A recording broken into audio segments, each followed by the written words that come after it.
कथा के प्रेमियों, नवम स्कंद में 24 अध्याय है। कितने? जोर से बोलो। नवम स्कंद में 24 अध्याय हैं। एक अध्याय से लेकर के और 12 अध्याय तक सूर्य वंश का वर्णन है और 13 अध्याय से लेकर के 24 अध्याय तक चंद्र वंश का वर्णन है। सूर्य वंश का वर्णन पहले, आगे बैठने वाले ध्यान से सुनेंगे, और चंद्र वंश का वर्णन बाद में।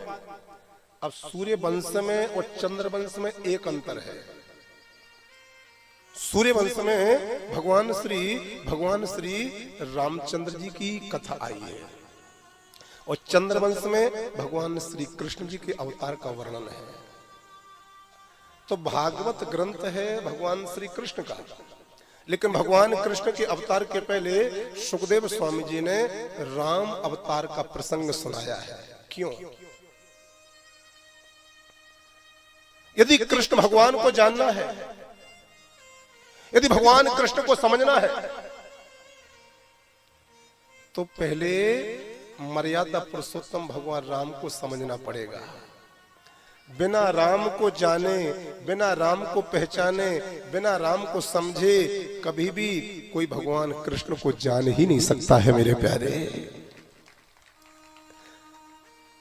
यदि कृष्ण को जानना है तो पहले राम को जानना पड़ेगा। जब तक आपकी आंखों पर भगवान श्री रामचंद्र जी की मर्यादा का, भगवान श्री रामचंद्र जी के चरित्र का, भगवान श्री रामचंद्र जी के गुणों का चश्मा लगेगा नहीं, तब तक इन आंखों से भगवान श्री कृष्ण की कथा और भगवान श्री कृष्ण आपको समझ में आएंगे ही नहीं।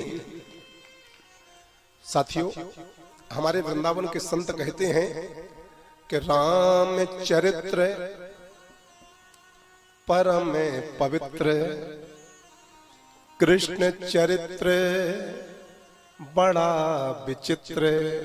भगवान श्री रामचंद्र जी का नाम सीधा है और सत्य कहूं तो भगवान श्री रामचंद्र जी का काम भी सीधा है और भगवान श्री कृष्ण जी का नाम भी टेढ़ा है और इनका काम भी बहुत टेढ़ा है मेरे प्यारे। ताली जोड़ते बजाओ। यदि टेढ़े कृष्ण को समझना है तो उनके पहले सीधे साधे भोले भाले मर्यादा पुरुषोत्तम भगवान श्री राम को जानना ही पड़ेगा। तो भगवान रामचंद्र जी का अवतार किस वंश में हुआ बड़े भैया? सूर्य वंश में।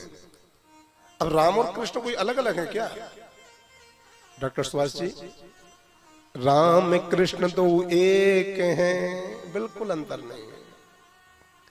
अंतर नहीं निमेष,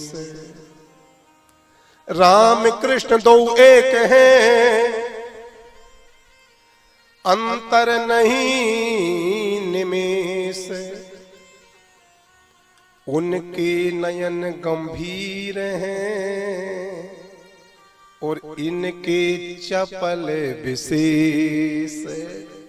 भगवान श्री रामचंद्र जी के नेत्रों में कूट कूट करके मर्यादा भरी हुई है और भगवान श्री कृष्ण जी के नेत्रों में कूट कूट करके चंचलता, चपलता भरी हुई है मेरे प्यारे। भगवान राम मर्यादा पुरुषोत्तम है और भगवान श्री कृष्ण लीला पुरुषोत्तम है। जो मर्यादा में बंधा रहे वो परमात्मा राम और जो दिन रात लीलाएं करता रहे वो भगवान श्री श्याम।